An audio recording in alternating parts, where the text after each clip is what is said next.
안녕하세요. 레그넘 투자자문입니다. 지난주에 시황에 대한 컨텐츠를 올린 이후에 예고해드린 대로 오늘은 경제 지표에 대해서 설명을 좀 드리고자 합니다. 저희가 생각할 때 경제 지표라고 하는 것은 굉장히 중요하죠. 우리가 주식 투자를 하거나 투자 전략을 짜거나 또 그러려면 경제 또는 시장 상황에 대한 전망을 해야 되잖아요. 그 전망을 할 때 단순한 느낌과 다른 사람들이 했던 얘기를 갖고 전망을 할 수는 없는 것입니다. 실제 발표되는 데이터, 그 데이터가 경제 상황을 가장 잘 설명해 주는 것이고요. 그 발표된 데이터들은 신뢰받는 민간기관이나 공공기관에서 발표하는 것이기 때문에 그 이상의 경제를 판단할 수 있는 근거는 없다고 보고 있습니다. 그래서 오늘은 이 경제 지표가 어떤 지표가 가장 경제 전망을 하거나 투자 전망을 할 때 설명력이 높으며 그 지표를 해석할 때 어떤 식으로 해석하는지에 대한 설명을 좀 드리고자 하고요. 앞으로 저희가 그 컨텐츠를 올릴 때 조금 여러분께서 보시기 쉽도록 짧게 올리려고 하는데 오늘은 제가 욕심껏 좀 자세히 설명을 드리려고 합니다. 그래서 그 1, 2부든 1, 2, 3부든 나눠서 올려드릴 테니까 여러분께서 좀 관심을 가지시고 여러분이 자체적으로 시장을 보시거나 경제를 판단하는 데 큰 도움이 될 수 있을 거라는 생각을 합니다. 그래서 모쪼록 많이 활용을 좀 해주시면 감사하겠고요. 바로 3페이지를 설명을 드리면 누차 강조드린 대로 경제라고 하는 것은 이 좌측 컬럼에서 보시는 대로 실물 경기와 금융 경기로 나눠져 있죠. 그래서 실물 경기를 좀 더 나눠보면 GDP 항목에 따라서 생산 부분이 있을 것이고 소비 부분이 있을 것이고 우리나라 같으면 대외 부분, 수출 수입에 해당하는 대외 부분이 있을 것입니다. 그리고 아까 말씀드렸던 금융 경기로 구성이 돼 있죠. 자, 그래서 경기 종합 지표라고 하면 우리가 보통 그 지표 또는 지수라고 표현을 하니까 조금 헷갈리시더라도 참고를 해주시고요. 그 써드린 대로 경기 선행 지수가 있고 경기 동행 지수가 있고 경기 후행 지수가 있습니다. 그런데 아무래도 이름에서 보실 수 있는 것처럼 경기 선행 지수가 앞으로의 경제 상황이라든가 시장 상황을 판단하는데 훨씬 더 중요하겠죠. 미리미리 반영을 설명을 해주는 것이니까. 그래서 오늘은 동행지수나 후행지수보다는 경기 선행지수 위주로 설명을 드리는데 지금 이 3페이지에서 보시는 건 그냥 하나하나 제가 소개를 안 드리고 그냥 자료로 대신할 테니까 대신 이 검정색 글씨로 써놓은 게 우리나라에서 얘기하는 경기 종합 지표의 서브 인덱스들이고요. 파란색 글씨로 써놓은 게 미국에서 얘기하는 경기 종합 지표의 대표적인 지표들 중에 하나입니다. 그렇게 참고를 해주시고요. 오늘 설명은 선행지수 위주로 설명을 드리겠지만 동행지수와 후행지표 중에서도 선행지표 못지않은 설명력을 갖고 있는 지표들이 몇 개 있으니까 그것들을 같이 한꺼번에 설명을 드리는 시간으로 하겠습니다. 바로 다음 페이지를 보시면 선행지표만 제가 몇 개 간추려 놨고요. 오늘 자료는 그 선행지표 각각 후행지표든 각각 경기 종합 지표들을 설명을 하면서 발표 기관은 그래프 바로 밑에 조그만 글씨로 다 써놓을 거고 그리고 제목 부분에 컬럼에서 그 사이트를 써놓은 거는 이런 데이터가 어떤 기관에서 발표를 하되 이 데이터를 찾으시려면 이런 사이트를 가시라라는 그 표현을 해놓은 거니까 참고로 해서 또 도움이 되시길 바랍니다. 그리고 발표 주기가 어떤 지표에 따라서는 매월 발표되는 지표가 있고 또는 분기별로 발표되는 지표가 있고 매일 발표되는 지표가 있다는 거를 4페이지에서 보시는 대로 이제 아실 수가 있고 참고로 아까 제가 왜 선행지표가 아니면서 동행지표나 후행지표 중에서 굉장히 중요한 지표들은 제가 빨강색으로 이렇게 그려놨습니다. CEI라고 하는 게 Coincident Economic Indicator라고 해서 동행지표를 얘기하는 것이고요. LAG라고 하는 것은 Lagging Economic Indicator라고 해서 후행지표입니다. 그리고 이런 CEI나 레그 표시가 없는 거는 선행지표라고 이해를 해주시면 될 것 같습니다. 그러면 각 지표들에 대해서 설명을 드리기 전에 5페이지에 이런 지표들이 아까 4페이지에서 보시는 대로 그 공급관리자협회에서 발표하는 지표, 노동통계청에서 발표하는 지표, 노동부, 통계국 이런 또는 경제분석국 이런 데서 발표하는 지표가 있는데 이거를 모든 이런 그 공공기관의 사이트를 찾아가 보시면 번거로우시잖아요.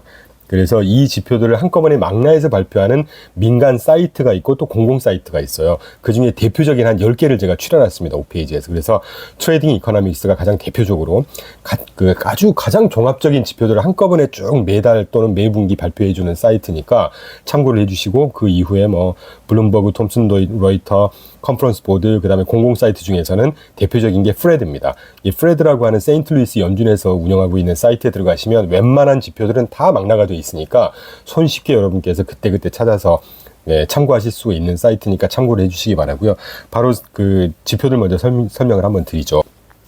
선행지표 중에 그 제조업 부분을 이제 나타내는 그 ISM PMI라는 지표가 있습니다. 뭐 잘 아시겠지만 그 구매관리자 협회에서 발표하는 그 제조업 지표인데, 그 제조업 지표뿐만 아니라 서비스업 지표도 있고 제조업 지표도 있죠. 그 Purchasing Managers Indicator라고 해서 인덱스라고 해서 구매 관리자들한테 직접 설문조사를 해서 향후에 제조업 부분이라든가 또는 서비스업 부분이 그 경기가 좋을 거냐 나쁠 거냐를 나타내는 지표고요. 50 위에 머물러 수치가 50 위에 머물러 있으면 확장하고 있는 국면이다. 50 밑에 있으면 수축하는 국면이다라고 해석을 합니다. 보시는 대로 그래프에서 제조업과 서비스가 각각 제조업은 40포인트대로 계속 그 50 밑으로 머무는 기간이 몇 개월 되고 있고, 서비스업은 미국의 서비스업 시장은 50 위에 머물러 있어서 상당히 견조한 확장세를 보이고 있죠. 그런데 제조업 지표 중에 지금 40 밑으로 머물러 있어서 보통 그 비관적으로 얘기하시는 분들이 제조업 지표가 계속 제조업 부분이 안 좋았기 때문에 향후에 미국 경기가 더 안 좋을 거고 침체 뭐 전망이 될 거고 이런 식의 비관론을 펴는 건데, 저희가 그 생각하고 있는 것은 제조업 지표 중에 요 박스 테이블 밑에 빨간색 화살표로 제가 그려놓은 서브 인덱스들이 몇 개 있거든요. 그런데 하나만 설명을 드리면 그 빨간색 그래프 제일 위에 Manufacturing PMI라고 하는 게 이제 제조업 지표를 나타내는 거고요. 종합 지표를 나타내는 건데, 그 서브 지표 중에 뉴 오더라는 게 있고 몇 칸 내려가 보면 인벤토리라는 지표가 서브 인덱스가 있잖아요. 그래서 이 뉴 오더스라고 하는 것은 신규 수주 지수를 나타내고요. 인벤토리스는 재고 지수를 나타냅니다. 그런데 이 신규 수주 지수와 재고 지수, 다시 말하면 뉴 오더스와 인벤토리스의 차이가 PMI 지수의 선행 지표 역할을 해요. 그런데 공교롭게 이 차이가 한 3, 4개월 전부터 반등을 했던 걸 저희가 확인을 하고 있습니다. 네, 그래서 제조업 PMI 지표 같은 경우도 아까 말씀드린 대로 몇 개월 동안 지금 50 밑에 수축 기간에 머물러 있긴 하지만 이런 그 선행 지표를 보면서 조만간 턴어라운드 하지 않겠냐 하는 전망을 하고 있었습니다. 그리고 그 PMI 마지막으로 제가 한 가지 좀 여러분께 알려드리고 싶은 것은, 보통 우리가 그 제조업 구매 관리자 지수를 이제 PMI라고 한다고 말씀드렸는데, 대표적으로 미국의 PMI는 두 가지가 있어요. ISM이라고 하는 그 전 구매 관리자 협회에서 발표하는 ISM PMI 지표가 있고, 그 마켓이라고 하는 독립 리서치 기관을 인수한 S&P 글로벌이 이제 발표하고 있는데, S&P 글로벌에서 발표하는 PMI 지표가 있습니다. 근데 이 두 가지의 차이는, ISM PMI 지표 같은 경우는 전미, 그러니까 50개 주 전체 20개 산업을 대표하는 약 400개 대기업, 그리고 해외 기업을 포함해서 그 기업들의 구매 담당자들한테 이제 설문조사를 해서 발표하는 지표이고요. 또 ISM PMI는 공공부문도 포함을 해서 설문조사를 합니다. 반면에 S&P 글로벌에서 발표하는 PMI 지표는 국내 기업만, 미국의 국내 기업만 포함을 하고 중소기업을 포함해서 800개 기업을 대상으로 설문조사를 하는데, 여기는 민간 부분만 조사를 하게 되죠. 그러니까 추세를 파악하는데 S&P 글로벌 PMI도 나쁜 지표는 아니라고 하지만, 그 제조업 구매관리자 지표, 이 선행지표 역할을 하는 이 지표를 볼 때는 ISM PMI 지표가 훨씬 더 설명력이 높다고 하죠. 예, 그 정도 말씀드리고, 다음 경기종합지표인 이제 노동 부분에 대한 몇 가지 지표를 살펴볼 텐데, 7페이지에서 보시는 Average Weekly Hours라고 해서 주당 평균 노동시간이라는 지표가 있습니다. 잘 아시겠지만, 우리가 왜 우리나라도 시급이 얼마냐 이렇게 중요한 것처럼 뭐 전 세계 미국도 마찬가지입니다. 시간당 얼마를 하냐 또는 시간당 몇 시간을 근무를 하냐에 따라서 경기의 움직임이 향후에 좀 타이트해지는지 좀 루즈해지는지를 판단할 수 있는데, 그 중에 한 지표라고 볼 수가 있을 것 같아요. 이 주당 평균 노동시간 같은 경우는 현재 근로자의 노동시간이 늘어나거나 줄어드는 것에 따라서 향후에 늘어나게 되면 신규 고용이 증가할 거다라는 예상을 할 수가 있을 것이고, 노동시간이 줄어들면 감소하면 해고가 좀 증가할 것이다라고 하는 이제 예상을 할 수가 있겠죠. 그런 의미에서 이제 선행지표 역할을 하는데, 이 평균 주당 노동시간 측정이라고 하는 게 그래서 실업률 변화에 대해서 좀 선행지표 역할을 하죠. 그런데 이제 최근에 미국의 지표를 보시면, 그 작년 2021년도부터 정도 되겠네요. 그때부터 주당 평균 노동시간이 계속 하락을 하다가 지난달 최근에 살짝 리바운드 하고 있는데, 어쨌건 추세는 계속 하락하고 있다. 자, 그러면 그래서 이게 이 경제 지표가 하나 가지고 해서 어떤 지표 하나만을 가지고 판단하기 어려운 건데, 이 주당 평균 노동 시간만 보시면 임금 압력도 해소될 것으로 보이고 경기가 조금 더 쿨다운하는 걸로 예상을 할 수 있지 않습니까? 네, 그렇게 해서 좀 부정적으로 보는 분들은 이런 하락 추세를 가지고 경기가 계속 안 좋을 거다라고 해석을 하는데, 그런 것 같아요. 어떤 지표든지 예를 들면 주당 평균 노동시간 같은 경우는 노동시장에 대한 국한에서 선행지표 역할을 하는 것이고, 또 다른 어떤 지표들은 또 경기 전반에까지 해석을 해서 선행지표 역할을 할 수 있다라고 해석을 하는데, 이 주당평균 노동시간 같은 경우는 노동시간에 국한해서 선행지표 역할을 한다는 정도로 말씀드릴 수 있기 때문에 글쎄요, 뭐 저한테 물어보신다고 하면 이 주당평균 노동시간은 그렇게 크게 경기 전반에 선행지표 역할을 하는 설명력은 좀 떨어지는 지표다라고 말씀을 드릴 수 있겠습니다.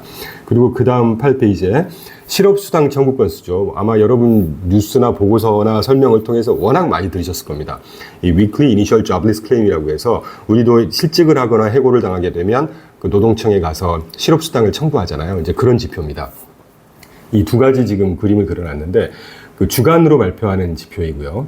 위클리로 발표하는 실업수당 청구 건수가 있고, 오른편에 그 4개월 연속, 보통 Continuing Jobless Claim이라고 하기도 하고 Jobless Claims 4-week Average라고 하기도 합니다.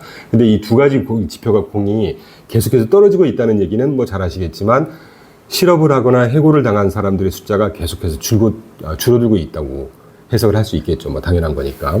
그리고 이 실업수당 청구 건수 관련한 데이터는 실업률을 측정하는 것보다 훨씬 경기 상황에 더 민감할 수밖에 없겠죠. 이 주간별로 실업수당을 많이 청구하냐, 그 청구하는 사람들이 줄어드느냐에 따라서 경기가 어떻게 움직이고 있다는 걸 바로 직관적으로 알 수 있기 때문에 설명이 꽤 높은 지표라고 할 수가 있겠습니다. 그래서 대표적인 선행지표 역할을 하는 지표라고 말씀드릴 수가 있고요. 그리고 또 하나는 옆에 그 4-week average라고 해서 계속 실업수당 청구 건수라고 하는데, 이 계속 실업수당 청구 건수가 줄어든다는 얘기는 재취업률이 굉장히 좋아진다는 얘기겠죠. 그러니까 오늘 내가 해고를 하거나 실직을 했으면 향후 4개월, 그러니까 4주 안에, 한 달 내에 새로운 직장을 찾는 숫자가 계속해서 많아지고 있다는 얘기입니다. 그러니까 연속 계속 실업수당 청구 건수가 줄어든다는 거겠죠. 지금 이 그래프만 보더라도 미국의 노동시장이 얼마나 견조한지, 타이트하게 돌아가고 있는지를 잘 알 수 있는 지표라고 할 수가 있겠죠. 그리고 다음 페이지를 보시면 임금 부분인데, 사실 임금 부분이 평소에 중요하지 않지는 않습니다. 그러나 최근 작년 3월 이후에 이 미국의 이제 인플레이션이 천정부지로 상승하고 있는 이런 국면에서는 굉장히 중요한 지표 중에 하나가 되겠죠. 우리가 임금을 볼 때 여러분께 제가 뭐 잘 아시는 내용이겠지만 살짝 상식적인 차원에서 몇 가지만 말씀을 먼저 좀 드릴게요. 여러분, 우리가 그 임금이라고 할 때 이 세 개 그래프 중에 가장 왼쪽에 웨이지와 샐러리로 제가 구분을 해놨잖아요. 웨이지라고 하는 것은 육체 노동의 대가로 받는 임금을 보고 웨이지라고 하고요. 쉽게 표현드리면. 그리고 넥타이 차고 양복 입고 정신적인 노동에 대해서 받는 임금을 샐러리라고 합니다.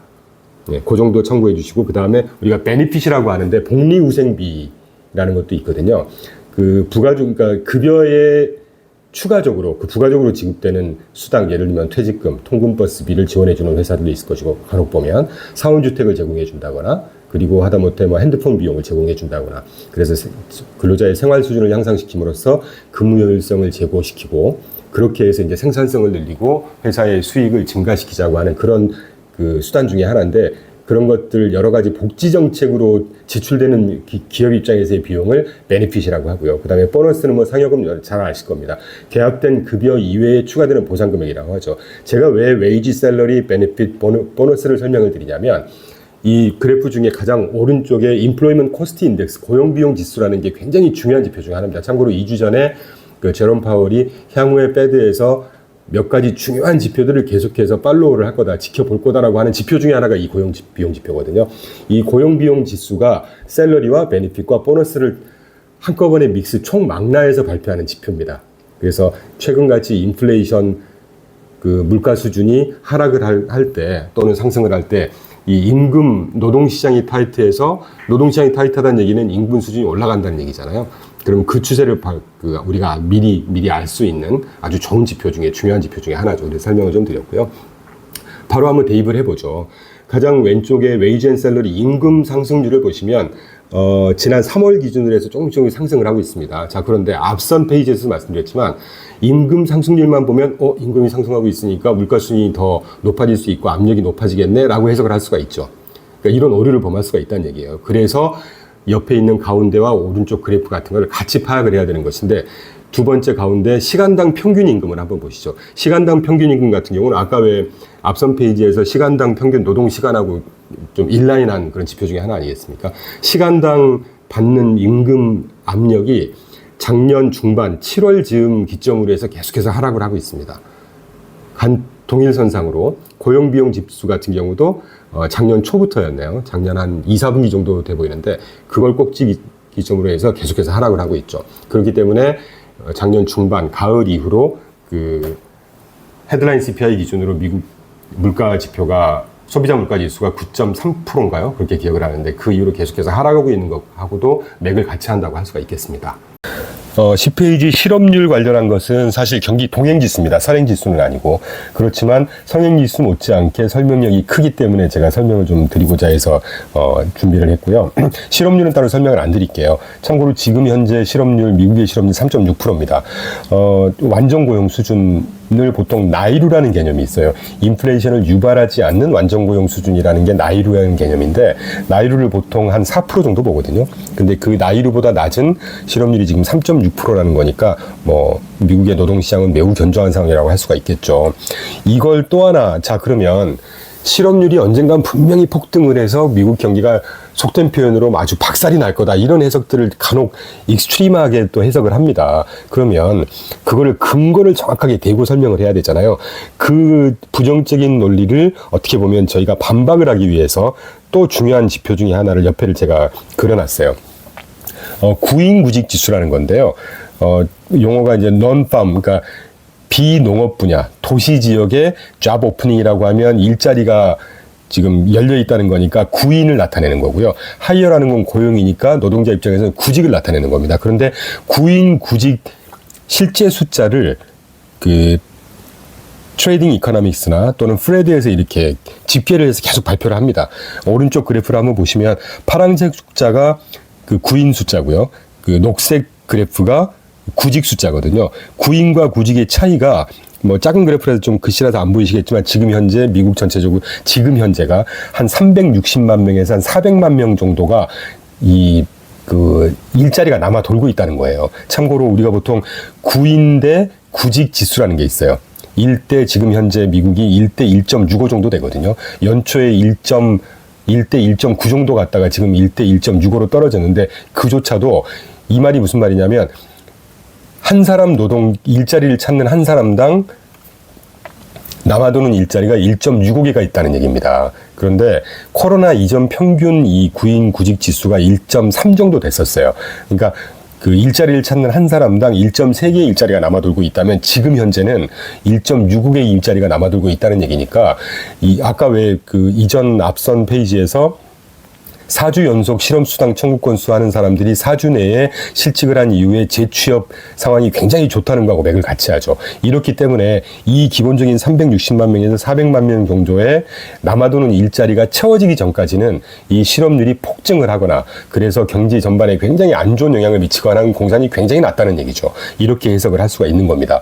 그리고 그 다음 페이지는 제가 아까도 왜 그 실업률이 폭등할 거라고 해석하는 것도 근거가 있어야 된다는 말씀을 드렸던 것처럼 이 또 다른 그 반박의 근거 자료를 제가 준비했는데 아마 다른 분들은 이런 자료를 지금 얘기하는 건 못 봤습니다. 저희가 이제 지정학적인 분석을 같이 하기 때문에 저희가 이런 자료를 갖고 같이 분석을 하는데요. 이게 어떤 자료냐면 간단히 설명드리겠지만 2017-18년도 트럼프 정부 때 그 중국을 대상으로 제2차 냉전을 공식 선언을 했고 그래서 어찌어찌해서 해외에 싼 비용을 찾아서 갔던 공장을 짓고 했던 기업들한테 다시 우리나라로 돌아와.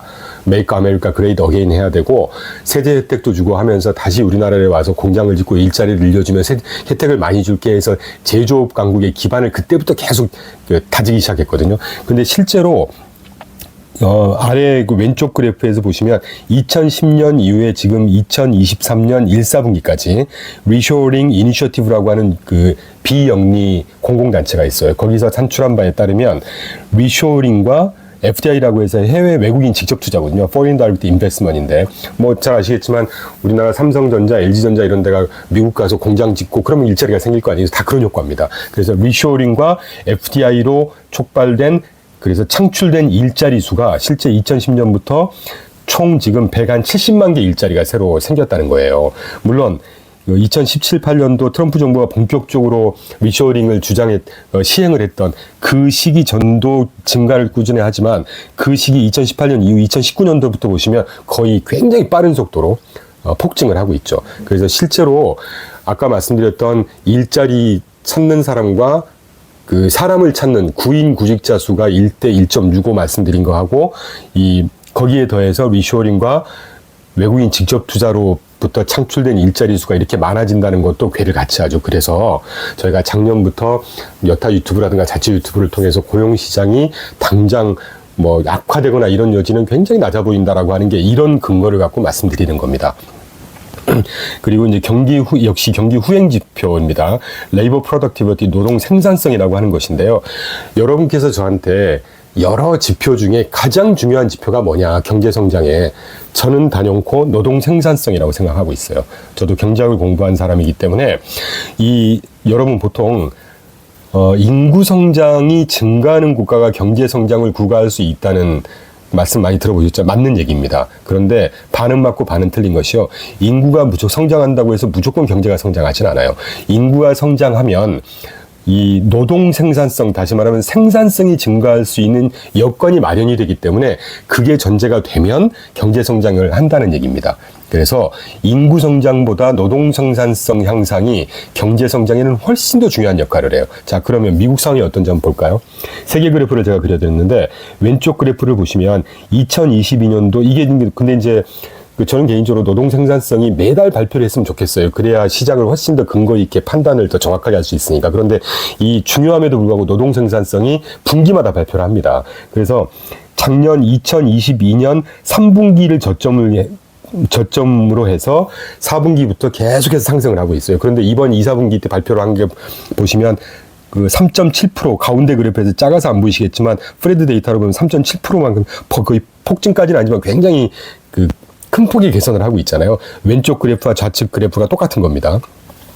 보시면 아까 말씀드린 대로 2022년 3, 4분기 저점 기준으로 해서 계속해서 미국의 노동 생산성이 개선되고 있다는 얘기는 견조한 미국의 경제 펀더멘털을 또한 측면에서 지지해주고 있는 데이터라고 할 수가 있죠. 자, 근데 노동 생산성이 향상된다는 얘기는 비용 측면에서는 어떨까요? 기업 비용 측면에서는. 쉽게 표현드리면 예전에는 한 사람, 그러니까 노동자를 투하를 해서 제품 하나를 생산할 수 있었다면 노동 생산성이 향상한다는 얘기는 한 사람 노동자를 투입해서 하나 이상, 2개, 3개를 생산할 수 있다는 얘기고, 그렇다는 얘기는 기업 측면에서 보면 노동 비용, 한 단위당 투하되는 노동 비용이 하락한다는 얘기겠죠. 오른쪽 그래프에서 보시면 그 얘기를 같이 검증을 해주고 있는 겁니다. 그래서 한 지표를 보는 것보다는 몇 가지 지표를 보고 이게 앞뒤가 맞는지, 근거가 되는지를 이렇게 우리가 검증을 하는 거죠. 그래서 그 정도 설명을 드리고요. 이 빌딩 퍼밋이라고 해서 건축 허가 건수인데 이거는 이제 주택 시장을 나타내는 선행 지표 중에 하나입니다. 개인적으로 노동 생산성이 중요도로 보면 굉장히 높지만 선행 역할을 하는 걸로 보면 건축 허가 건수, 빌딩 퍼밋이 굉장히 선행력이 굉장히 뛰어나다고 저는 생각하고 있습니다. 왜 그러냐면 여러분 아시겠지만 어떤 국가든 GDP에서 차지하는 그 여러 분야 중에 비중이 가장 큰 분야가 건설 분야거든요. 건축 분야고 건설 분야인데 왜 그러냐면 이 건축 건설 분야가 GDP 전반에 직간접적으로 영향을 미치는 포지션이 거의 한 40%에 육박한다고 그래요. 30에서 40%. 그러니까 이 GDP를 구성하는 한 섹터에서는 가장 큰 파급력을 갖고 있죠. 근데 그 건설 건축 분야에서 가장 선행 역할을 하는 게 건축 허가 건수입니다. 실제로 우리가 건물을 짓거나 어떤 부동산 개발을 할 때 제일 먼저 하는 일이 뭔가요? 관공서 가서 승인을 받지 않습니까? 그런데 그 승인된 거를 가장 빨리 발표해 주는 게 이 건축허가 건수거든요. 그래서 건축허가 건수가 굉장히 선행 역할을 하고 있다는 말씀을 드리고, 건축허가 건수와 제가 가운데 하우징 스타트, 주택 착공 건수도 아주 비근한 비중으로 선행 역할을 많이 하고 있습니다. 자, 그런데 미국 상황을 한번 보시죠. 건축허가 건수를 보시면 2023년 1월, 올해 1월 기준으로 쭉 상승했다가 몇 개월 하락하더니 다시 상승하고 하락하고 있죠. 그리고 가운데 주택 착공 건수를 한번 볼까요? 쭉 하락, 상승, 하락. 그래도 이게 아직 견조한 상승을 하고 있다거나 하는 걸 찾아보지 못하죠. 자, 그런데 이게 또 어떤 의미를 갖냐면요. 허가 건수와 착공 건수가 하락하고 있다는 얘기는 미국의 주택 공급이 부족해진다는 얘기겠죠. 미국의 주택 공급이 부족해진다는 얘기는 지금처럼 미국의 주거용 주택 수요가 계속 지속적으로 증가하고 있는 상황에서는 주택 가격에는 어떤 영향을 미칠까요? 가격이 상승하겠죠. 이 상승안을 검증하는 데이터가 상승 상황을 검증하는 데이터가 NAHB 하우싱 마켓 인덱스라고 해서 오른쪽 그래프입니다. 이 NAHB 하우싱 마켓 인덱스라고 하는 것은 전미 건설업 협회에서 발표하는 주택 건설업체 대상의 그 설문에서 발표하는 지표 중에 하나입니다. 그래서 그 주택 공급 지표의 선행 역할을 하고 있고요. 아까 말씀드렸던 허가 건수, 착공 건수가 줄어들기 때문에 주택의 공급은 낮아질 것이고 공급이 낮아지면 수요를 좀 따라가지 못하기 때문에 가격은 뜰 거다. 그래서 그 가격 지표인 NAHB 하우싱 마켓 인덱스가 작년 12월 기준 저점으로 해서 계속해서 상승하고 있고, 자, 주택 시장 가격이 그동안 작년 3월 이후에 모기지 금리가 지금 거의 뭐 7% 가까이 갔다가 6.8% 수준으로 떨어지긴 했지만, 1년 반 전에 불과 뭐 한 3%대였거든요. 30년 모기지 금리가. 그런데 그거에 거의 더블 수준이 돼 있기 때문에 주택 경기가 굉장히 안 좋아졌었죠. 사실은 가격 지표로만 보자면. 그러다가 작년 12월 기준으로 이런 구조적인 공급이 줄어드는 또는 그래서 수요를 따라가지 못하는 구조적인 한계 때문에 가격이 다시 뜨고 있는 걸 우리가 목도를 하고 있죠. 자, 그렇게 되면 주택 가격이 뜬다는 얘기는 주택 경기의 어떤 활성화가 예상이 되지 않겠습니까? 그래서 미국 경기도 앞으로도 또 견조해질 수 있는 이 서포트 해주는 서브 지표 중에 하나가 된다는 것이죠. 이렇게 해석을 할 수 있을 것 같고요. 그 다음에 이제 소비 시장을 나타내는 지표 몇 가지를 소개드리고자 합니다. 미국의 경기는 우리나라하고는 다르게 소비가 거의 GDP의 한 70에서 75%를 차지하기 때문에 이 소비 지표를 보는 것도 굉장히 중요하죠. 그런데 이제 서베이 지표를 먼저 보자면 아까 ISM PMI도 서베이 지표고 소비 지표 중에 소비 부문 중에 이 서베이 지표 중에 대표적인 것이 미시간대에서 발표하는 컨슈머 센티멘트 또는 컨슈머 컨피던스 인덱스라고도 부릅니다. 한국말로는 소비자 심리 지수 또는 소비자 신뢰 지수라고 하거든요. 그래서 좌측에 그려드린 게 이 소비자 심리 또는 소비자 신뢰 지수를 나타내는 것이고요. 근데 이 그 미시간대에서 발표할 때 소비자 신뢰 또는 소비자 심리 지수라는 것은 이 소비자가 경제에 대해서 어떻게 전망을 하는지를 일일이 한 500명 개인 대상으로 전체적인 소비 시장의 분위기가 어떠냐 또는 그 참여자 설문 대상의 재정 상태가 어떤지 구매 계획이 어떤지 향후에 물가 전망을 어떻게 하는지 고용 환경을 또 어떻게 보고 있는지 고용 환경은 굉장히 정확한 데이터 아니겠어요? 실업을 하시는 분들은 바로 내가 실업했다는 거니까 상황을 바로바로 체크를 할 수가 있겠죠. 그리고 경제 상황을 어떨 거라고 보냐 뭐 이런 50개의 질문을 가지고 현재 경제 상황과 향후 경제에 대한 예상으로 나눠서 조사를 합니다. 그래서 현재 상황을 조사해서 발표하는 게 아까 말씀드렸던 소비자 심리 또는 소비자 신뢰 지수라는 것이고요. 향후의 경제 상황을 설문을 하면서 향후의 물가 수준이 그래서 경기가 좋아지면 물가가 상승할 것이고 경기가 안 좋아지면 물가가 보통 하락하는 뭐 그런 지표가 나오지 않겠어요? 근데 지금 같은 상황은 이제 인플레이션이 워낙 셌던 상황이기 때문에 아까 말씀드렸던 물가가 하락하면 경제가 안 좋아질 거다 이런 해석보다는 경제 상황이 다른 데이터를 빗대서 볼 때 경제 상황이 견조한데 물가는 또 하락하니 지금 같은 경우는 물가가 하락하는지가 굉장히 초미의 관심사고 중요한 지표이기 때문에 또 지금 같은 경우는 아까 말씀드렸던 향후에 1년 또는 5년의 그 물가 수준 기대 지수를 미시건 원이어 또는 5year inflation expectation으로 발표를 하거든요. 그래서 사실은 이 오른쪽 빨간색 그래프가 향후 5년 내에 인플레이션 기대를 나타내는 지표 설문조사고 파란색 그래프가 향후 1년에 대한 1년 물가 예상에 대한 지표거든요. 그러니까 사실은 5년과는 사실은 신빙성은 좀 떨어집니다. 아주 장기에 대한 예상이니까. 그래서 1년 내 물가 지수에 대한 기대치는 설명이 좀 높죠. 그래서 공이 보시면 아까 소비자 심리 신뢰 지수가 올해 한 5월 기점으로 해서 작년 하반기죠. 11월 기점으로 저점 치고 쭉 올라갔다가 좀 빠지더니 올해 5월 달 기점으로 큰 폭의 상승세를 기록하고 있어요. 그래서 소비자들이 실제로 느끼는 경제 상황이 개선되고 있구나라는 걸 해석할 수가 있고 반면에 오른쪽 그래프에서 향후 1년 물가는 어떨 거라고 보느냐라는 거에서 지금 2022년 하반기 꼭지 확 찍고 스파이크 했다가 급격하게 쭉 하락하고 있잖아요. 그래서 소비자들이 볼 때 이거 향후에 물가는 계속 안정이 될 거다라고 해석을 할 수가 있는 것이죠. 그래서 소비시장 견조하다는 거, 견조할 거다라는 설문조사, 그리고 물가는 안정될 거다라는 설문조사에 해석을 할 수가 있다는 얘기입니다. 그래서 이제 미시간대에서 발표하는 대표적인 소비자 그 심리, 신뢰, 그리고 물가 예상 지표들을 설명을 예를 들어서 해드렸고요.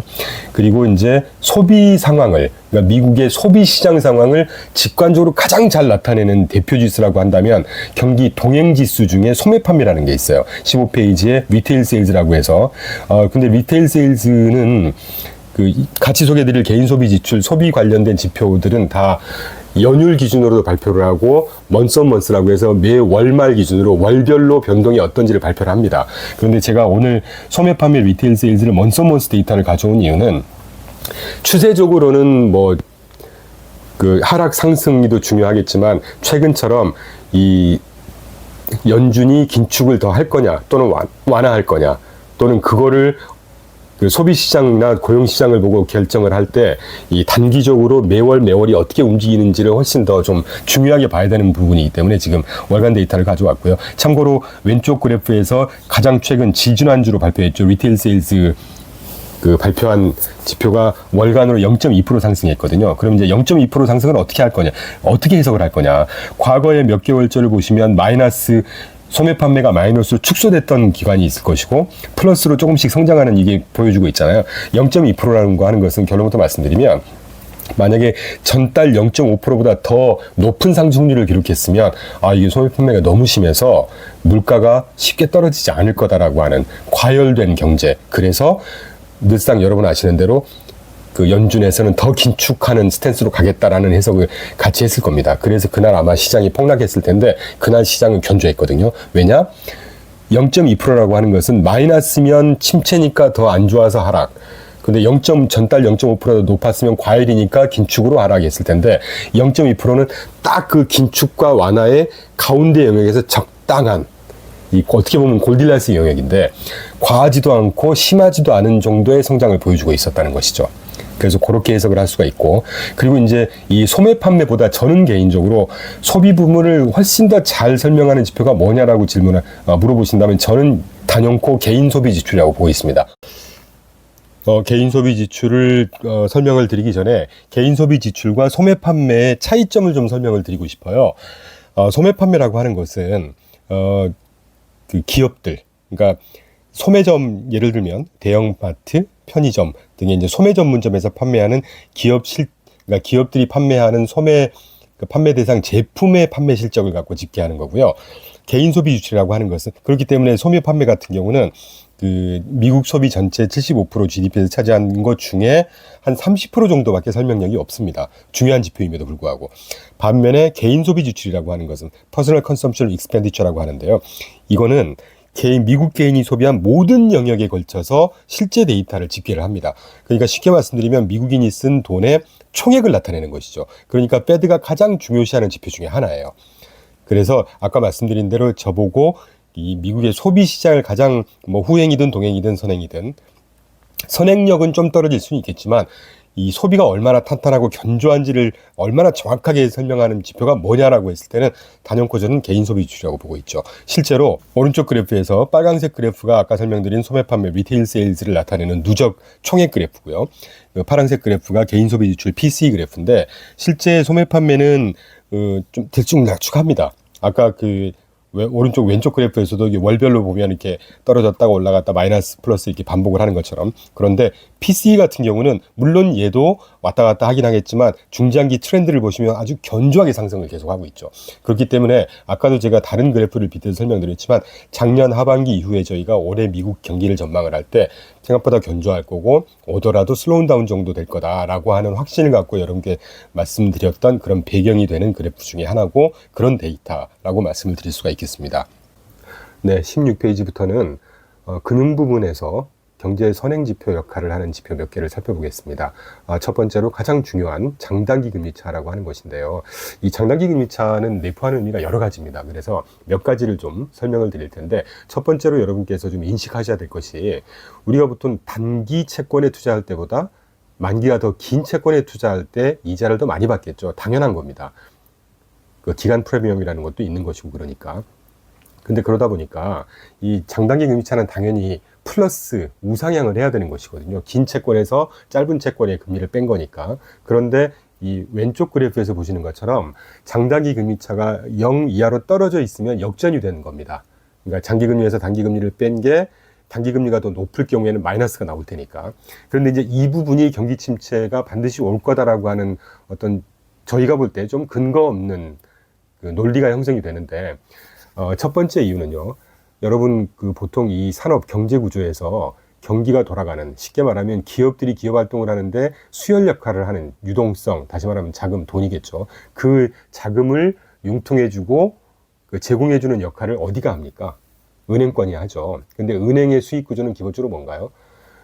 우리가 돈을 맡기면 단기 금리로 이자를 주면서 우리가 맡긴 돈을 가지고 기업 대출을 통해서 장기 금리로 대출을 해줍니다. 그러니까 장기 금리를 수취를 하고 그 받은 장기 금리 중에 우리 같은 저축자들한테 단기 금리로 낮은 금리를 주면서 예대 마진을 먹는 구조거든요. 그런데 공교롭게 이 은행이 과거에는 기업 대출이라든가 산업의 그 유동성 제공 역할을 거의 전적으로 담당을 했었어요. 그러니까 이런 수익 구조 하에서 장단기 금리 차가 일단 살펴볼 텐데, 어떤 이유로 해서 역전이 되게 되면 은행의 수익 구조가 어떻게 되겠습니까?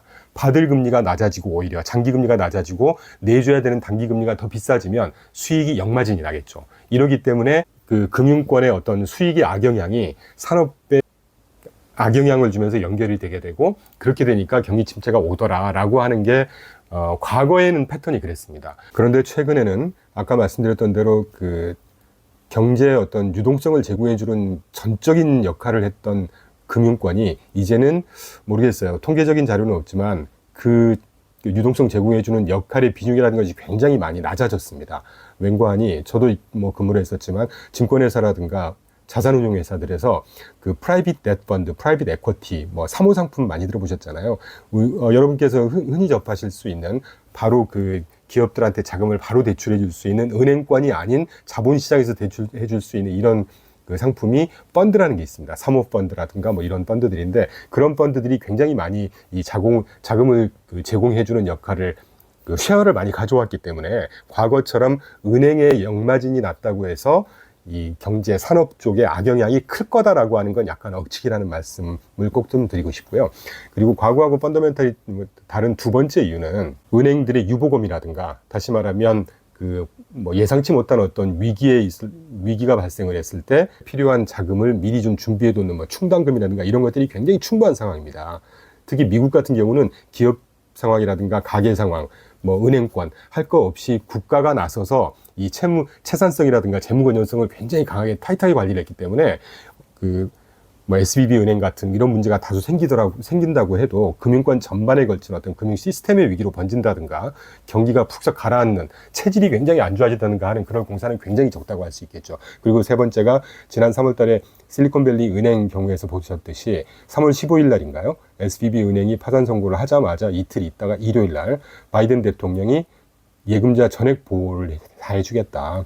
그리고 유동성이 필요한 은행들에 대해서는 BTFP라고 해서 그 본인들이 갖고 있었던, 다만 그 채권 투자하면서 금리 인상으로 인해서 가격이 많이 떨어져 있었던 그런 채권들에 액면가대로 대출을 다 해주겠다라고 하는 그 신속한 정부 정책 대응이 있었습니다. 그리고 앞으로도 마찬가지일 거고요. 그렇기 때문에 그 역마진이 낮다고 해서 은행권이 수익이 안 좋아지고 그게 다시 이 산업 경제 부분에 그 자금 제공 역할이 뭔가 좀 문제가 생겼고, 그래서 경기 침체가 심하게 올 거다라고 하는 논리는 조금 빈약한 논리라고 할 수가 있겠죠. 여기까지가 이제 펀더멘털에 대해서 살펴봤고요. 다음으로는 말 그대로 장단기 금리가 역전이 돼 있는 것이 뭔가 이상 현상이고 뭔가 그 문제가 굉장히 심각한 그런 현상을 반영하는 것만은 아니더라라는 몇 가지 논리를 좀 말씀드리겠습니다. 사실 장단기 금리차 이 오른쪽 그래프에서 왼쪽 그래프에서 보시는 것처럼 장단기 금리가 역전이 되게 되면 과거 한 10번 정도의, 뭐 이 그래프에서는 다 보여드리지는 않지만 미국의 경기 침체가 오더라는 것이죠. 그런데 경험적으로 보니까 그 중에 한 4-5번은 장단기 금리가 역전이 되니까 한 1년에서 1년 반 있다가 항상 경기 침체가 왔더라는 것이에요. 그러니까 단순히 경험적으로 이랬으니까 앞으로도 이럴 거다, 이거는 좀 말이 안 된다고 보는 거죠. 왜 그런가 하니 최근에 장단기 금리가 역전이 되고자 하는 이유는, 보세요. 작년 3월 달부터 페드가 급격하게 금리를 올렸습니다. 인플레이션을 억제시키고자 해서. 그런데 금리를 좀 지속적으로 천천히 올리는 국면에서는 경기가 그렇게 급박하게 많이 망가지진 않아요. 그러나 작년처럼 그 금리를 아주 단기간에 급격하게 올리는 경우는 경기에 부담이 많이 되겠죠. 그러니까 단기 금리가 정책 금리에 따라서 밀려 올라가는 상황이 연출이 될 거 아니겠습니까? 자, 그럼 여기서 단기 금리가 많이 올라갔을 때는 경기에 대한 예상이 좋을까요, 나쁠까요? 안 좋게 되겠죠. 그러니까 투자자들, 자금을 갖고 있는 사람들은 길게 투자를 할까요? 당장 단기에 돈을 투자를 하려고 할까요? 길게 투자를 해서 안전하게 묻어놓을 생각을 하겠죠. 그러니까 장기 금리에 대한 수요가, 장기 채권에 대한 수요가 증가하게 되는 것이고, 장기 채권 금리가 떨어지게 되는 것입니다. 반대로 경기가 되게 좋을 거라고 예상을 하게 되면 지금 당장 돈을 가지고 투자를 하려고 할까요? 길게 묻어놓을 생각을 할까요? 투자를 하려고 하겠죠. 그러니까 이게 뜻하는 바는 장기 채권에 대한 수요가 떨어지는 겁니다. 단기에 자금 수요가 몰리기 때문에. 그래서 장기 채권 금리는 뜨는 거예요. 그래서 이게 장단기 금리가 플러스가 쭉 유지되는 게 최근에 경기 전망이 좋다라고 해석을 하는 것인데, 아까 먼저 말씀드렸던 것처럼 경기 전망이 안 좋게 되니까 장기 채권에 대한 수요가 더 몰리게 되는 것이고 장기 금리가 더 떨어지게 되고, 그래서 장단기 금리 역전이 되는 겁니다. 이제 이 논리가 경기 침체를 의미하는 거다라는 이제 논리가 형성이 되는 건데, 여기에 대한 조금 다른 시각을 설명드리려고 그래요.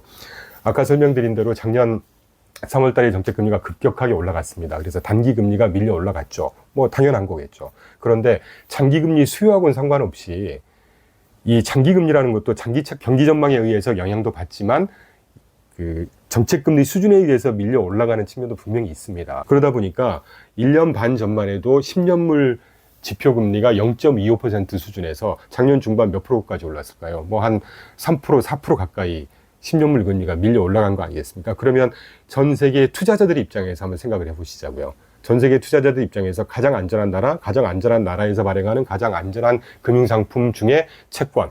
그런데 10년물이 지표금리인데 10년 동안 자금을 묻어두니까 1년 반 전에는 0.2%밖에 금리를 안 주더니 한 3% 이상의 금리를 준다. 그러면 그 투자자들이 와인하시겠죠. 얼마나 좋은 그 금리 수준이라고 생각을 하겠습니까? 그러니까 경기 전망과 상관없이 이 미국의 장기 국채에 자금이 더 몰리는 효과가 분명히 있었던 것을 저희가 목도를 했습니다. 그렇기 때문에 그런 의미에서의 장기 금리가 수요가 증가하는 것에 따라서 금리가 떨어지면서 장단기 금리 차가 또 역전이 되는 이런 부분도 간과할 수는 없다라고 하는 얘기죠. 요 정도의 설명을 좀 드리고 싶고요. 지난 8월 1일 현지 시간 오후 5시가 조금 넘어서 피치가 미국 신용등급, 국가 신용등급을 AAA에서 AA+로 강등을 시켰습니다. 이제 그 문제도 한번 살짝 다뤄보죠. 지난 2011년 8월 달 S&P가 미국의 국가 신용등급을 책정한 역사 이래 최초로 그 강등을 시켰습니다. 그래서 아주 그때 뭐 시장이 난리가 났었죠. 근데 지난 8월 1일 날 피치가 또 두 번째로 국가 신용등급을 하향 조정을 했었잖아요. 그런데 뭐 결론적으로 이미 그 시장에서는 안정화가 되고 있기 때문에 긴 말씀을 드리진 않겠지만, 국가 신용 등급과 같은 어떤 대형 악재로 보이는 이런 재료가 터졌을 때 시장의 반응이 어떤지를 그때그때 캐치를 하셔야 이게 앞으로 더 뭐 주식시장이든 내가 투자를 하고 있는 어떤 포지션이 크게 흔들릴 건지, 살짝 흔들렸다가 정상으로 돌아갈 건지에 대한 가늠을 하실 수가 있는 거잖아요. 그게 이제 투자 전망을 하는 아주 중요한 포인트 중에 하나인데, 우리가 그런 시장의 어떤 안전자산 선호 현상의 지표라고 하는 몇 가지를 좀 간단히 언급을 하죠. 아까 이제까지 말씀드렸던 10년물 지표금리가 대표적인 안전자산이라고 인식이 되고요. 그리고 대표적인 안전자산 금 가격이 있을 것이고, 그리고 US 달러가 있을 것이고, 크레딧 디폴트 스왑이라는 게 있습니다. 슬라이드 오른쪽에서 보시는 CDS, 참고로 미국 국가의 CDS 프리미엄 그 금리는 5년물이 지표금리이기 때문에 그래프를 최근 것까지 한번 준비를 했고요. 그래프에서 보시는 대로 국가 신용 등급 이 오른쪽 끝에 이렇게 하늘 높이 스파이크 했다가 쭉 떨어지는 이 부분이 5월 달에 있었던 국가 부도 사태였을 때 아주 천정부지로 쏟았다가 다시 쭉 급하게 안정화됐죠. 자, 그러면 이 5년물 CDS라고 하는 게 8월 1일 날 피치에서 미국 국가 신용등급을 강등을 시켰으면 적어도 상승을 했어야 되는 거 아니겠어요? 굉장히 안정돼 있고 하향 추세에서 벗어나지 않고 있습니다. 그리고 또 8월 1일 그 피치가 신용등급을 강등한 이후에 아까 말씀드렸던 10년물 국채금리가 원래 빠졌어야죠. 안전자산 선호 현상이 있었으면 수요가 더 많았을 거고, 그럼 금리가 빠져야 되니까. 그런데 오히려 8월 4일 기준으로, 그저께 금요일 기준으로 23bp가 떴습니다. 참고로 미국 국채 지표금리, 특히 미국의 10년물 국채금리가 떴다고 하는 얘기는 미국 경기가 견조하다는, 또는 향후의 경기가 좋을 거라고 전망하는 걸 나타낸다고 말씀드렸잖아요. 그러니까 이쯤 되면 그 미국의 신용등급을 뭐 인하시켰던 이런 것들이 사실은 뭐 그냥 해프닝 정도로 끝나는 그런 그 이벤트였다고 말씀을 드릴 수가 있을 것 같아요. 뭐 월가의 황제라고 하는 JP모건에 저도 근무했었습니다만 JB 다이먼 회장이라든가 여러 구루들이 나와서 좀 코웃음 쳤죠. 뭐 리디큘러스한 의사결정이다. 도대체 왜 지금 이런 의사결정인지 이해가 안 된다. 저희도 100% 그렇게 생각하고 있습니다. 강등을 시켰는데 미국보다 신용등급이 더 좋은 나라 9군데를 제가 불러드릴게요. 독일, 덴마크, 네덜란드, 스웨덴, 노르웨이, 스위스, 룩셈부르크, 싱가폴, 호주입니다. 물론 이 나라들 훌륭한 나라들이고 좋은 나라들이죠. 그러나 미국보다 신용등급이 높다는 게 여러분께서는 쉽게 납득이 되시나요? 여기까지만 말씀드리겠습니다. 경기 선행지표 중에 우리가 가장 많이 접하고 가장 설왕설래가 많은 곳이 주식시장이죠. 그런데 여러분, 제가 분명히 말씀드리지만 주식시장이 경기의 선행지표로서의 역할을 하는 것은 맞습니다. 그러나 저는 좀 다른 앵글로 보고 싶어요. 제가 여러 유튜브라든가 저희 자체 유튜브에서도 한두 번 기회 될 때마다 드리는 말씀인데, 가장 첫 페이지에서 제가 경기가 실물 부분과 금융 부분으로 나눠서 테이블로 보여드렸던 기억이 나시죠? 주식시장이 선행지표 역할은 하겠지만 결국은 뭘 반영하는 겁니까? 어떤 기업의 주가는 그 기업의 펀더멘털을 반영하겠죠. 그 논리처럼 한 국가의 대표 주가 지수는 그 나라의 경기, 다시 말하면 산업 펀더멘털을 반영을 합니다. 선행이고 후행이고 이걸 떠나서 중장기적으로는 주식시장이라고 하는, 크게 얘기하면 금융경기라고 하는 것은 실물 경기에 수렴을 하게 마련이에요. 그렇기 때문에 이 주식시장이 빠졌기 때문에 경기가 굉장히 안 좋을 거다, 또는 주식시장이 올랐으니까 경기가 굉장히 좋을 거다라고 하는 이런 1차원적인 대입을 해서 해석을 해내는 것은 아주 오류의 가능성이 높습니다. 이 그래프에서 한번 보시죠. 1980년대 이후에 S&P 500과 미국의 분기별 GDP 성장률을 같이 그려놓은 거고요.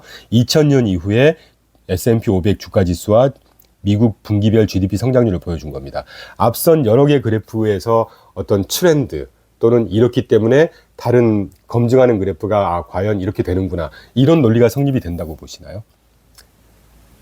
뭐 조금 작게 들어가면 주가지수가 업앤다운을 할 때마다 분기별 GDP 성장률이 왔다 갔다 하는 건 비슷하게는 할 수 있을 겁니다. 그런데 여기서 추세를 우리가 찾는 거 거의 의미가 없죠. 간단히 말씀드리면 주식시장 움직임을 경제흐름 전망에 투영하는 것은 다소 무리가 있습니다. 왜 그러자고 하면 사실 주식시장은 우리가 장기로 보나요? 단기로 보나요? 단기 주식시장을 주로 많이 보죠. 단기 주식시장은 경제 펀더멘털 뿐만이 아니라 오히려 경제 펀더멘털에 의한 영향보다는 훨씬 더 큰 가능성 또는 훨씬 더 큰 영향력으로 외부 변수에 의한 영향을 더 크게 받습니다.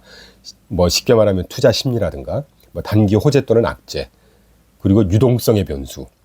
뭐 유동성의 변수라고 하면 금융기관 상황이라든가 뭐 금리 상황 여러 가지가 있겠죠. 또 전쟁, 하다못해 엘니뇨 등을 포함한 기후, 이런 여러 가지 변수에 단기적으로 영향을 받기 때문에 단기적으로 주식시장의 상승 하락을 경기 펀더멘털, 경기 성장과 침체 이런 걸로 바로 대입시키는 건 굉장히 오류를 범할 가능성이 높고요. 다만 중장기적인 트렌드가 사실 우리는 중요하다고 보거든요. 단기적으로 대응 못합니다. 저희 하우스도 개별 종목을 투자하지 않고 ETF로 투자하고 매크로 분석을 하는 이유가 이렇게 중장기적인 흐름의 히트레이쇼, 다시 말하면 전망의 정확성을 높이는 방법을 찾다 보니까 이런 전략을 추구하는 것인 것처럼, 단기 전망보다는 주식이 결국은 중장기 흐름 트렌드를 파악해서 길게 투자를 하는 것이 자기 자산을 증식시키고 지킬 수 있는 가능성이 높아지는 것이거든요. 그런 측면에서 보면 주식시장 하나 가지고 경기를 판단하는 거는 오류를 범할 가능성이 굉장히 크다라고 하는 말씀 정도 드리고, 마지막 이제 두 개의 지표가 남았는데요. 금융지표 중에 랜딩 크레딧 인덱스라고 하는, 굳이 한국말로 번역을 하자면 대출 신용지수가 있어요. 근데 이 대출 신용지수라고 하는 것은 제가 길게 설명을 안 드리겠습니다. 좀 워낙 영어 자료이기도 하고 쉽게 표현드리면 금융권에 있는 여러 가지 한 6개 대표적인 지표를 믹스해서 지수화해 놓은 게 대출 신용지수예요. LCI인데 실제로 이 LCI를 컨퍼런스 보드가 발표를 하는데 저희도 사실 항상 찾아서 들어가 보거든요. 그런데 이 트렌드를 파악하기 위한 어떤 그래프를 제공하거나 그러진 않아요. 그래서 LCI 지표만큼의 설명력이 높은 프레드에서 발표한, 시카고 페드가 발표하는 지수 밑에 제가 그림으로 그린 그 NFCI 지표라는 게 있어요. National Financial Conditions Index라고 해서 국가 금융 상황 지수라고 하는 겁니다. 그 매주 발표가 되는 그래프가 상당히 설명력이 높습니다. 이 참고로 이 NFCI 지표는 그 그래프에서 검정색 선으로 쭉 그려놓은 0 밑의 영역에서 지표가 위치해 있으면 금융 여건이 굉장히 완화돼 있다. 그리고 0 위에 위치해 있으면 금융 여건이 굉장히 경색돼 있다라고 해석을 하거든요. 그 말은 시중에서 자금을 융통을 하거나 기업이 어떤 사업 확장을 하거나 단기 뭐 채무를 막는다거나 할 때 자금을 융통해야 될 거 아니겠습니까? 개인이든 기업이든 간에. 그럴 때 자금을 쉽게 빌릴 수 있고 시장 전체적으로 필요한 곳에 자금이 쉽게 흘러갈 수 있는 이런 금융 요건이 완화되어 있다고 하는 이런 상황을 나타내는 것이죠. 이 그래프에서 가장 오른편 가장 최근 이번 주 발표한 그래프까지 반영해 놓은 거거든요. 수치까지. 지금 영역 제로 영역 밑으로의 에서 계속 하락하고 있는 추세를 보이고 있다는 것을 미국 금융기관이 뭐 최근에 상업용 부동산이 안 좋을 거고 이번에 피치에서 신용등급 하향을 했으니까 또 뭐 미국이 난리 날 것처럼 하는 이런 익스트림한 견해를 몇 분들께서 이렇게 막 주장들을 하시는데 그거하고는 다르게 실제 수치는 미국 금융시장은 굉장히 완화되고 있고 그래서 산업의 어떤 전반에 긍정적인 영향을 미칠 수 있는 그런 상황이다라고 해석을 할 수가 있는 것이죠. 그리고 마지막으로 이제 경기 후행 지수 중에 하나인데 하이힐드 스프레드를 저희 하우스는 굉장히 중요하게 봅니다. 하이힐드라는 게 그런 거잖아요. 우리가 산업의 주된 역할을 하는 부분은 기업 부문이겠죠. 기업이 자금을 융통하는 방법이 여러 가지가 있지만 주식을 발행해서 자금을 융통하는 방법, 또 채권을 발행해서 자금을 융통하는 방법, 뭐 사채를 쓰기도 하지만 뭐 사채는 논외로 하시죠. 그런데 주식 발행보다는 채권 발행을 해서 자금을 조달하는 포션이 훨씬 큽니다. 전 세계 시장도 채권 시장이 주식 시장보다 훨씬 더 크고요. 그런데 그 채권을 발행을 할 때 신용 등급이 좋고 투자자 입장에서 볼 때 내가 돈을 빌려줘서 자금을 떼일 염려가 없고 이자도 잘 줄 것 같아. 그리고 회사가 아주 탄탄할 것 같아 라고 하는 인정받는 회사들은 그래서 인베스트먼트 그레이드 IG라고 표현을 하고 그런데 신용등급이 굉장히 안 좋고 재무상황도 안 좋고 뭔가 회사가 좀 뭐 속된 표현으로 망해갈 것 같고 내가 투자금을 떼일 것 같아. 그러면 우리가 보통 자금을 빌려줄 때 고금리를 유지하겠죠. 그래서 높은 금리를 요구를 할 거 아닙니까? 그런 기업들이 투기 등급이고 그걸 달리 표현하면 하이힐드 등급의 회사들이라고 합니다. 그러면 우리가 자금 시장 금융 상황을 볼 때 투자 등급이라든가 국채 상황도 뭐 중요하지만 가장 먼저 신용 등급이 안 좋은 하이힐드 시장에서 먼저 터지지 않겠어요? 그래서 뭐 여기 자료에는 없지만 하이힐드 스프레드뿐만이 아니라 하이힐드 시장의 채권 시장의 부도율도 중요하게 보는 것이거든요.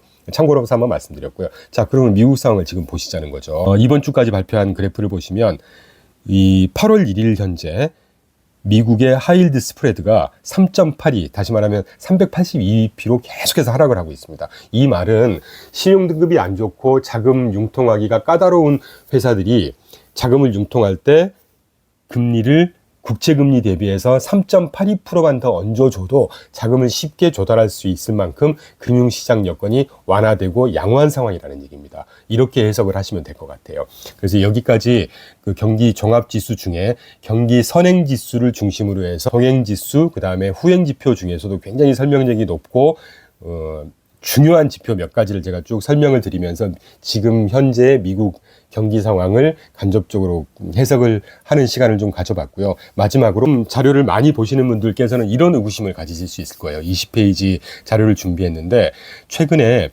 그 그래프를 보시면 파란색 LEI, 리딩 이코노믹 인디케이터, 선행지표, 그 다음에 CEI 이제까지 설명드렸던 코인시던트 이코노믹 인디케이터, 동행지표, 레깅 이코노믹 인디케이터, 레그라고 해서 경기 후행지표를 2022년도 작년 하반기부터 최근까지 쭉 이 바차트로 그려놓은 겁니다.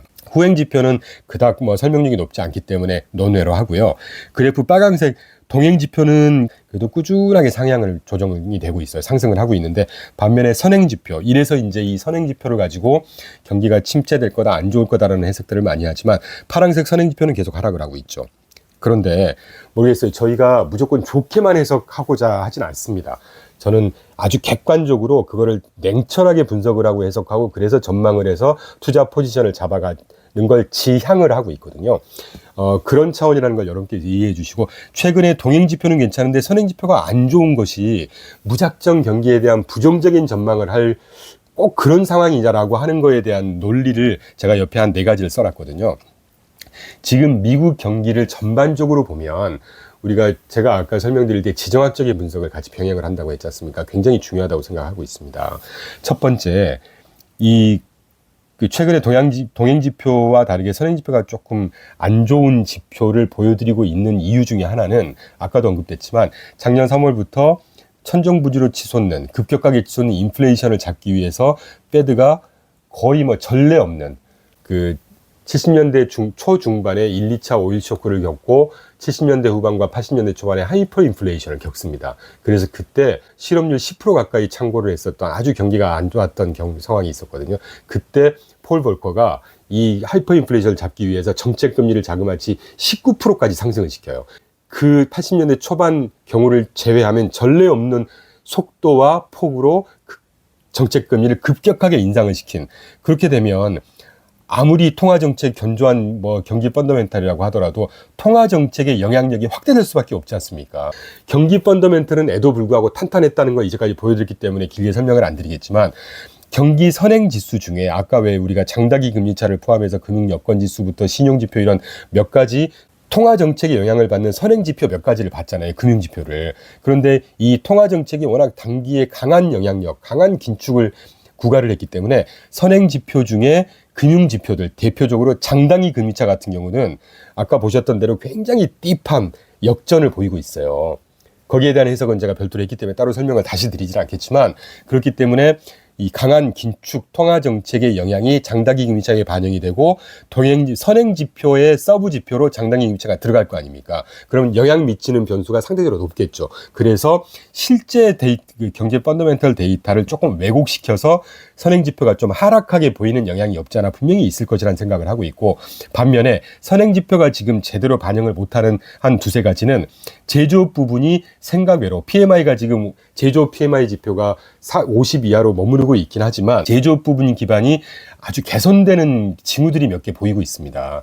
그래서 경기 침체를 방어하는 어떤 효과가 생각보다 많다고 생각을 하고 있거든요. 그 이유 중에 하나는, 오늘은 제가 지표 설명이기 때문에 간단히 몇 가지만 설명을 드리면, 기술 혁신, 여러분 챗GPT로 촉발된 빅테크의 상승, 빅테크를 심지어 매그니피선트 7이라고 부를 만큼의 기업 실적도 좋아지고 있고 주가도 상승을 하는 기술 혁신의 사이클이 지금 구가를 하는 초반이고, 그 다음에 서비스업이 생각보다 성장을 견조하게 하기 때문에 고용 상황이라든가 이런 것들이 파급 효과가 크게 미치고 있는 상황, 그리고 아까 간단히 언급드렸던 2017-18년도 이후에 본격화되고 있는 리쇼어링, 그리고 사실 러시아 우크라이나 전쟁 효과도 리쇼어링과 일맥상통하다고 생각하고 있거든요. 이런 효과들을 선행지표가 제대로 반영을 못하고 있다고 저희는 생각하고 있습니다. 그리고 노동시장의 구조적인 변화 역시 리쇼어링 아까 효과에 따라서 2017-18년도 이후에 굉장히 많은 새로운 일자리가 창출되고 있는 효과도 반영이 제대로 안 돼 있는 게 아닌가 하는 생각을 하고 있고, 이걸 종합을 하자면 정책 효과죠. 리쇼어링의 효과, 2021년도 하반기 12월 달에 통과됐던 IIJA법, 인프라 법안, 그리고 작년 8월 달에 통과됐던 인플레이션 감축 법안의 요지가 미국 전역의 인프라를 정부 주도로 재정 정책을 통해서 새롭게 다 투자를 해서 깔겠다는 거고, 그리고 환경 관련 기술, 그리고 첨단 기술을 미국 정부가 주도해서 전 세계 패권을 미국 위주로 가져오겠다는 정책이거든요. 그럼 이 인프라 투자나 또는 리쇼어링을 포함한 정책 효과가 적다고 얘기할 수는 없겠죠. 이 IIJA법이나 인플레이션 감축 법안이나 반도체 법안에 실제 정부가 집행하는 스케줄이 올해 하반기부터 계속 촘촘하게 지금 준비를 하고 있습니다. 그래서 이런 효과를 선행지표가 제대로 반영을 아직은 안 하고 있다라는 생각을 하고 있죠. 그래서 동행지표 대비 선행지표가 아직은 마이너스로 보고 있는데, 그렇기 때문에 이거를 조금 더 지표를 살펴봐야 되겠죠. 향후에 선행지표가 좀 늦게 반영을 하면서 리바운드를 할 수 있는 여지가 충분히 있기 때문에, 지금 당장 이런 선행지표가 하락한다고 해서 이거 하나만을 보고 미국 경기가 굉장히 안 좋고 막 세상이 그냥 뒤집어질 것 같은, 주식시장이 뒤집어질 것 같은 해석을 하기에는 다소 무리가 있다라는 말씀을 드릴 수가 있겠죠. 그래서 오늘은 미국의 경제라든가 주식시장을 투자를 할 때 가장 중요한 것이 정확한 지표를, 근거 있는 지표를 가지고 정확하게 분석을 하고, 그걸 또 얼마나 여러 데이터를 믹스해서 제대로 해석을 해내는지의 게임 아니겠습니까? 그래서 이제 그런 기초 작업으로 이런 지표들을 보셔야 되고 이런 지표가 이런 의미가 있고 이런 찬반의 해석을 할 수가 있다는 말씀을 오늘 시간이 허락하는 한 설명을 드렸고요. 예, 여러분께서 도움이 좀 많이 되시길 바라고 다음 주에는 또 다른 여러분께 좀 어떻게 하면 좀 좋은 그 도움이 되실 만한 컨텐츠를 준비하고 고민을 많이 하고 있고 몇 가지 준비 중에 있으니까요. 또 다른 그 좋은 컨텐츠로 인사를 드리도록 하겠습니다. 끝까지 경청해 주셔서 너무 감사합니다.